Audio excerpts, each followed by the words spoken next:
The key was cold, and far too heavy to be a key to anything ordinary. Bryony Calder turned it over in her palm while the solicitor's words went on around her, and she understood from the silence in the room that everyone had expected something else. It was a long iron key, black with age, the kind that no longer fit any lock built in the last 50 years, and tied to it with green garden twine was a paper tag in her grandfather's blunt pencil capitals. GREYWELL. East at it. Go down. That's it, said her Aunt Lavinia, and she did not trouble to hide the satisfaction underneath the surprise. A key to that dreadful old hole in the ground. The solicitor, a careful man named Mr. Padbury, folded his hands. The freehold of the parcel at Graywell, some 11 acres of moor, the access track, and the structure your grandfather always referred to as the bunker, passes in its entirety to his granddaughter, Bryony Margaret Calder. Along with, he added, glancing at the tag, the key. Lavinia got the house in Brenmore. Bryony's cousin Rupert got the investments, what there were of them. And Bryony, who had spent every summer of her childhood out on that moor with the old man, learning to read the land the way other children learn to read books, got 11 acres of heather and a concrete door in a hillside that the family had been embarrassed by for 40 years. Well, said Rupert, with the easy cruelty of a man who has never been wrong about anything because he has never risked being right, at least it suits you.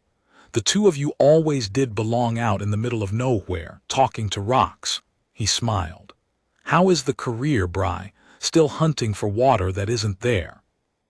Bryony closed her hand around the key and said nothing, because there was nothing to say that Rupert would understand, and because her grandfather had taught her, on 100 cold mornings on that moor, that the ground keeps its own counsel, and so should anyone who means to learn from it. You do not argue with people about what is underneath. You take them down and you show them. The thing none of them knew, the thing that made the key heavier in her hand than its iron could account for, was that Bryony Calder had not been hunting for water that wasn't there. She had found water that should not have been there, and it had cost her everything. 18 months earlier, she had been a senior hydrogeologist on the independent review team for the largest energy project the county had ever seen. Stain Energy's flagship scheme at Graywell Deep, a vast underground compressed air storage facility, drilled and pressurized into what the official survey described as solid, impermeable bedrock 1,000 feet down, a fortune in engineering that would, the brochure said, store the region's surplus wind power and light 250,000 homes through the still winter nights. It was the project that was going to make Stain Energy and make its chief executive a name in the country. And it sat directly above the chalk aquifer that supplied drinking water to Brenmore and 4 other towns, 300,000 people who turned a tap and trusted what came out. Bryony had read the cores, and the cores were wrong. The official geology, the foundational survey, decades old, that the whole project rested on, described the rock beneath Graywell as a single sound mass, impermeable, sealed, safe to drill and pressurize. But the modern core samples told a different story to anyone who knew how to listen. The strata were fractured, faulted, threaded with old fissures, and worse, there were anomalies in the deep readings that did not belong to any natural formation at all, dense, regular man-made shapes, sitting in a saturated zone that connected, through those fractures, straight to the aquifer's recharge. Drill into that, pressurize it, and you would not store air. You would open a road for whatever sat down there to travel, under pressure, into the drinking water of 300,000 people. She had written it up, calmly, thoroughly, the way her grandfather had taught her, no drama, no accusation, just the readings and what they meant. She had submitted it to the review. And it had been the end of her. She was, the project's senior expert had explained to the panel with great patience, a competent but inexperienced analyst who had badly misread routine sensor artifacts and was now, regrettably, attaching a frightening narrative to them. The anomalies were geological noise. The fracture readings were within tolerance. The aquifer was protected by 100 meters of sound chalk. And it was unfortunate.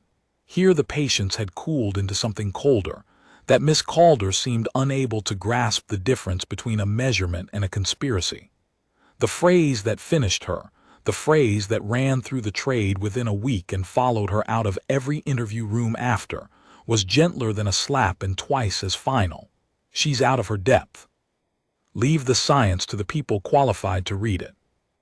Her report was withdrawn. Her contract was not renewed. The reference that should have launched the rest of her career instead carried, in its careful wording, the quiet death sentence of not suited to high-pressure environments. At 31, she went from senior hydrogeologist to unemployable, and she spent the 18 months since doing soil percolation tests for septic tanks and listening to people like Rupert ask how the career was going. The expert who had finished her had a name. Her name was Cordelia Stain. Cordelia Stain did not usually sit on technical reviews. She was the chief executive, the face on the cover of the business magazines, the woman who had taken her father's modest drilling firm and built it into the energy company that was about to remake the county.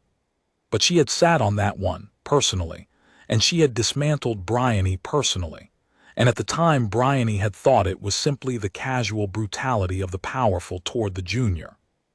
She understood now, standing in the solicitor's office with a cold iron key in her hand and a paper tag that said G.O. down, that it might have been something else. Her grandfather had worked at Graywell. Not as an engineer, as the site's custodian, decades ago, a Royal Engineers man kept on to monitor and maintain a facility the public had been told was decommissioned and forgotten. He had never spoken of what it was. He had only ever said one thing about it, the same thing, every time the family laughed about the embarrassing hole in the hillside.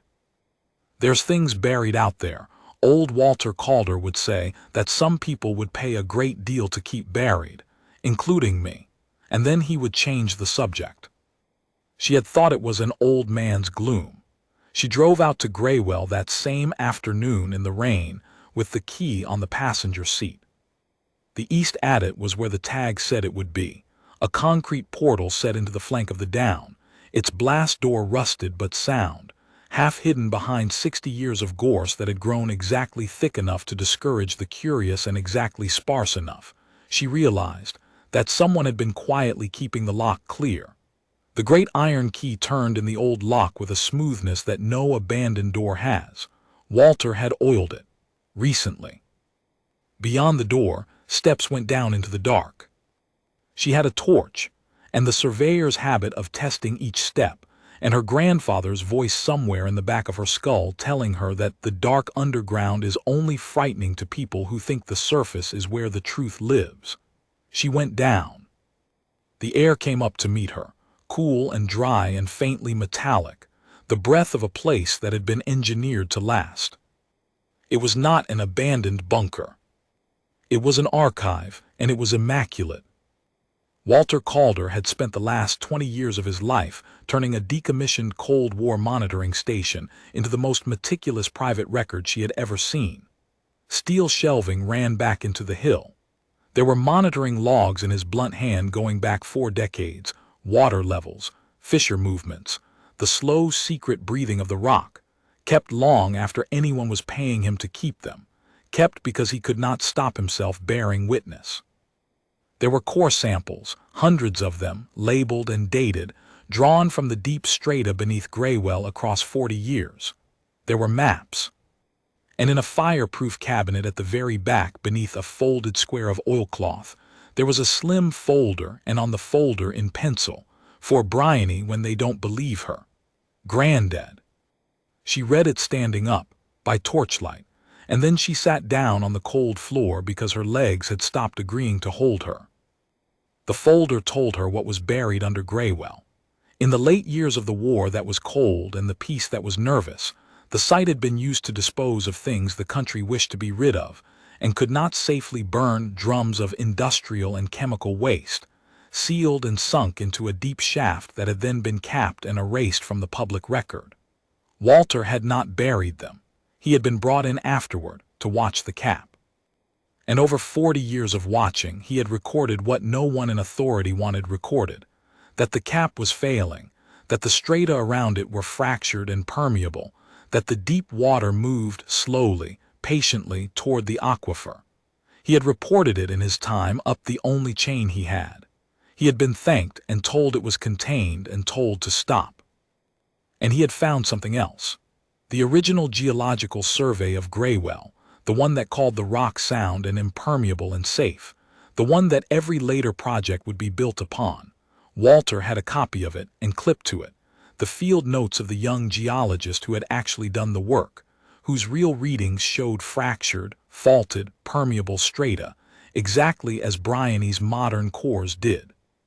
Someone had taken that young man's true field data and written a false report on top of it, and the young man had signed the false report and gone on to a long and decorated career. His name on the certificate in a young man's careful hand, C. Whitfield. Professor Combe Whitfield was now the most eminent engineering geologist in the country. He was Stain Energy's senior expert witness. He was the man who would stand up at the final public inquiry into Graywell Deep, the last legal gate before the drilling consent was granted, and swear, on his unimpeachable authority, that the rock beneath Graywell was sound. Bryony sat in the lamplit dark of her grandfather's archive, surrounded by 40 years of patient, unpaid, unwitnessed truth-telling, and she understood at last what the old man had left her. Not a hole in the ground. A foundation. The thing underneath the thing. Go down, the tag had said. He had known they would not believe her on the surface. He had known they would call her out of her depth. So he had spent his life building her a place to stand that was deeper than any of them. She did not go to the newspapers. A discredited woman with a dead grandfather's conspiracy folder was a story that wrote its own dismissal, and she had been written off once already. She did not go to the regulator, who had taken Stain's word and Whitfield's authority for 40 years, and would not enjoy being told they had been wrong for all of them. She did what Walter would have done. She gathered evidence that could not be argued with, and she found people who could not be bought. The first was a man named Tom Beck, 86 now, who had been a young sapper with Walter at Graywell and whose hands shook around a teacup but whose memory of capping that shaft did not shake at all. He had wondered, he told her, his whole life, whether he ought to have said something. "Your granddad said he'd hold it for both of us," he said. "Said one day someone would come who'd know what to do with it. I didn't think it'd be his little granddaughter." He looked at her over the teacup.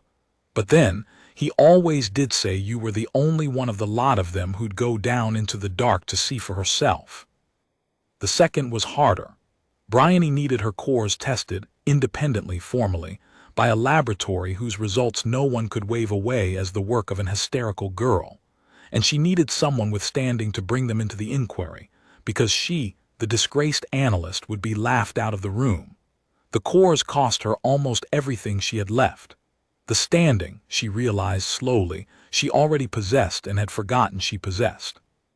She owned Graywell. The whole parcel, 11 acres, and the structure and the ground beneath it. Her grandfather had made certain of that. Which meant that when Stain Energy's drilling consent came to its final public inquiry, Bryony Calder was not an expert who could be excluded on grounds of competence. She was the landowner, with an absolute right to be heard, standing on the very ground in question, and there was no panel in England that could refuse to let her speak. Cordelia Stain found out, of course. A woman does not build an empire without an ear for the particular sound of a buried thing being approached. A laboratory request, formally lodged, naming Graywell cores. A landowner registering as an objector to her own flagship inquiry. Within a fortnight, Stain moved. She did not offer Bryony money. That was the first thing that told Bryony she was dealing with someone cleverer and colder than Rupert had ever been. Cordelia Stain offered her nothing at all.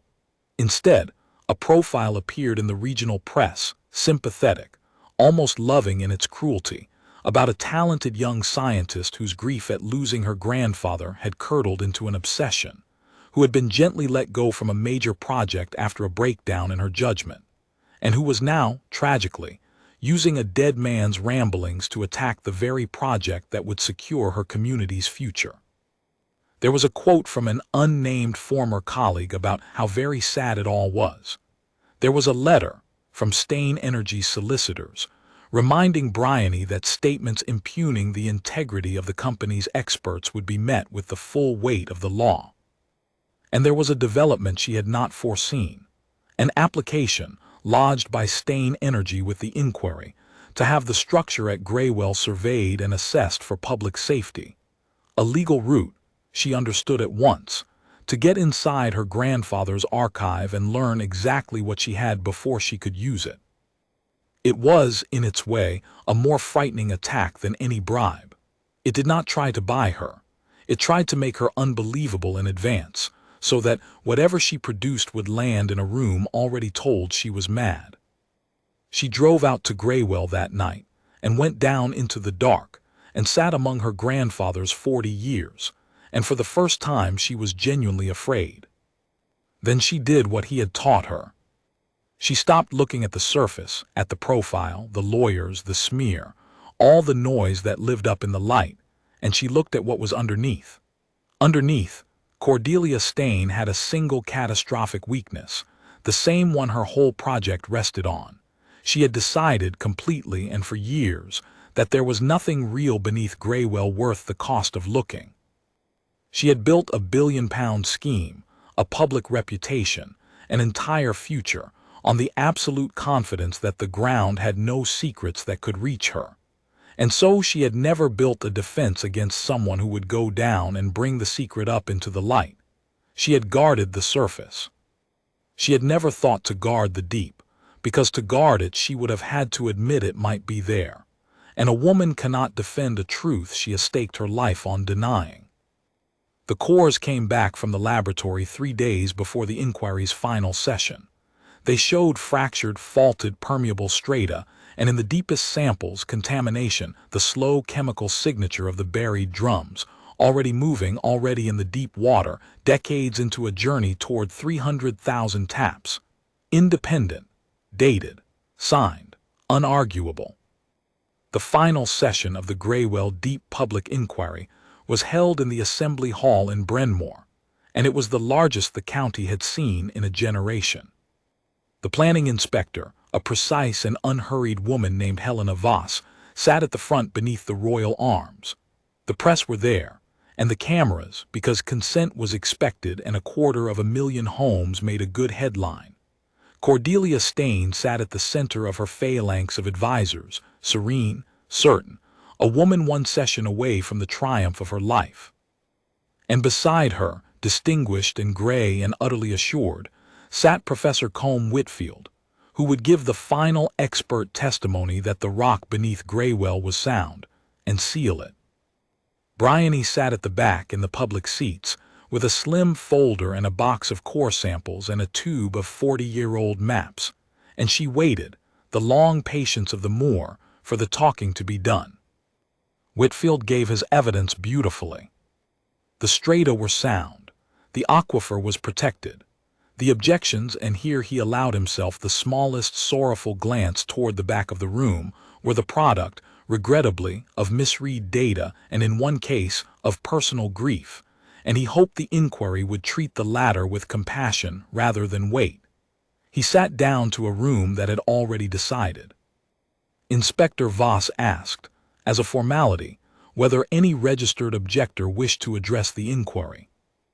"I do," said Bryony Calder, and stood, and walked down the center of the hall into the light at the front, and the murmur that followed her was the sound of 300 people deciding whether to be embarrassed on her behalf.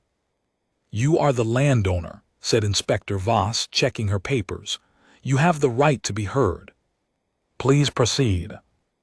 "My name is Bryony Calder," she said, and her voice carried clean across the hall because she had spent 18 months in the wilderness learning how steady she could make it. 18 months ago, I was a senior hydrogeologist on the review of this project. I reported that the rock beneath Graywell is fractured and permeable, that it connects to the aquifer that gives 300,000 people their drinking water, and that something dangerous is buried in it. I was told I was out of my depth. My report was withdrawn. My career was ended. The person who ended it is sitting in this room. She did not look at Cordelia Stain. She did not need to. I'm not here to ask you to take my word. I was made unbelievable on purpose, and I understand that. So I'm not going to give you my word. I'm going to give you the ground. She set the box of cores on the table before the inspector.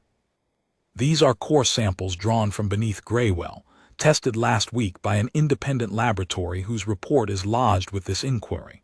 They show fractured permeable strata, not the sound bedrock Professor Whitfield has described to you under oath. And in the deepest samples, they show chemical contamination already present in the deep water. She let that sit for exactly as long as it needed. There is industrial waste buried beneath this site. It was put there decades ago, sealed in a shaft and erased from the public record. It is leaking. And this project proposes to drill into that ground and pressurize it, which will not store air. It will drive that contamination into the drinking water of every town this aquifer feeds. The room was no longer deciding whether to be embarrassed. You'll say I'm a discredited woman with a grievance, Bryony went on, and you'd be right that I'm discredited because that was done to me deliberately, and you can decide for yourselves why. So I won't rest this on me. I'll rest it on the man who watched this ground for 40 years. She lifted the folder. My grandfather, Walter Calder, was the custodian of this site. He kept records every year of his life, long after anyone paid him to. And he kept this. She drew out the original survey, and the field notes clipped beneath it, and turned them so the inspector could see. This is the foundational geological survey of Graywell, the document every assessment of this site, including Professor Whitfield's, ultimately rests upon. It describes the rock as sound and impermeable, and clipped beneath it are the original field notes taken when the survey was done, the real readings, which describe the rock as fractured and permeable. Exactly as my cores do, exactly as I was destroyed for saying. She looked up, and for the first time she turned not to Cordelia Stain, but to the distinguished gray man beside her. The false report is signed by the geologist who wrote it as a young man. The signature is C. Whitfield. The hall did not erupt. It did something quieter and far worse for the people at the center table. It went still, and then it turned, 300 faces moving as one, away from the woman at the front and toward the two figures who had been, a moment ago, the most certain people in the county. This is a forgery, Whitfield said, and his voice cracked on the second word, and everyone heard it crack. Those notes could be, anyone could have. They're in your hand, Professor, Bryony said, not unkindly, because there was no kindness or cruelty left in it, only the truth coming up out of the dark at last. The inquiry can have them tested. The cores can be redrawn under independent supervision and tested again by anyone you choose as many times as you like. One core is an anomaly, 200 is the ground telling you what it is.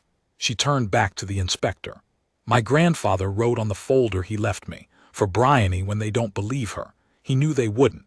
He spent his whole life being the one man who looked at what was underneath and refused to lie about it, and nobody listened, and he made certain that one day someone would have to. I'm only the person he handed it to. The truth was always his.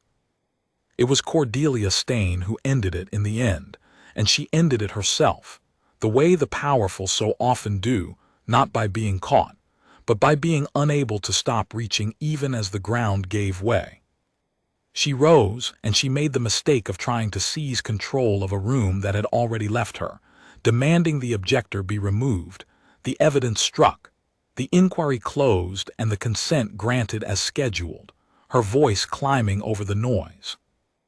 And in that climbing, in front of the cameras and the inspector and 300 of her neighbors, everyone in the hall watched a woman fight to keep them from looking at the ground beneath their own water, and understood, all at once, and without anyone having to say it, that she had known. That a person does not fight that hard to stop a test unless she is certain of what the test will find. Inspector Voss adjourned the inquiry that afternoon and refused to reconvene it until the cores had been independently redrawn and tested, and the documents forensically examined. The consent was never granted. What came up out of the ground over the following year was larger than even Walter Calder had recorded. The independent drilling confirmed the buried waste, the failing cap, the contaminated deep water already a third of the way to the aquifer, a disaster caught by the narrowest margin, before the drilling could turn it from a slow leak into a catastrophe. The forensic examination confirmed the field notes were Whitfield's, written 60 years before the report that contradicted them, and the long decorated career built on that one early lie came down all at once.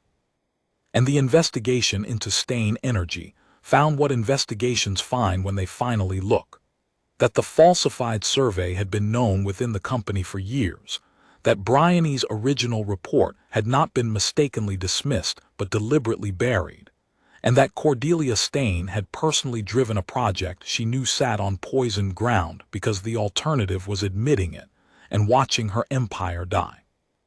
The project died anyway. Cordelia Stain was charged with fraud and with offenses against the regulations that exist precisely to stop people doing what she had done to the water of 300,000 strangers. Stain Energy did not survive the year. They offered Bryony things afterward: a senior post at the regulator, a consultancy that would have made her rich, the very expert's chair on the very kind of review that Cordelia Stain had once used to destroy her. She thought about it seriously because she was not a romantic, and then she said no to most of it because she had watched what that chair did to the people who sat in it, how it let them rule from the surface, on the insides of things they never had the courage to go down and see. She kept Graywell instead. She used the first of the settlement the courts awarded her to turn her grandfather's archive into something he would have wanted: an independent monitoring station, properly funded, that watched the aquifer and the failing cap and the slow remediation of the buried shaft, and reported publicly to everyone always what the ground was doing. She ran it herself. She put Tom Beck's name on the wall beside Walter's, and she registered with the proper authorities, and with a quiet satisfaction that surprised her, the formal correction of the public record. The foundational survey of Graywell withdrawn and replaced, the false one struck through, the true field notes restored to the file under the name of the frightened, honest young man they had belonged to before he let them be stolen. Her Aunt Lavinia came to see the station once, when it had been written up in the national papers, and was no longer an embarrassing hole in the ground, but the place that had saved the region's water. She stood in the cool, dry dark among 40 years of her own father's patient witness, and she said stiffly that she had perhaps not understood what Walter had been doing out here all those years, or what Bryony had been either. It was not quite an apology, but Bryony had spent her life learning that the most important things are rarely said on the surface, and that you have to be willing to go down a long way into the dark to find them, and she took it for what it was, which was a beginning.